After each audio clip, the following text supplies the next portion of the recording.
रात्रंदिवसा देवा तुमची मूर्ती ध्यानात, त्याचा लागेना अंत, त्याचा लागेना अंत. स्वप्नात आले माझ्या गुरुदेव दत्त, स्वप्नात आले माझ्या गुरुदेव दत्त.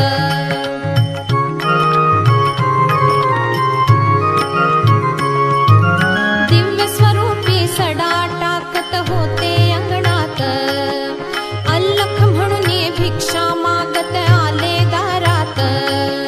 दिव्य स्वरूपी सडा टाकत होते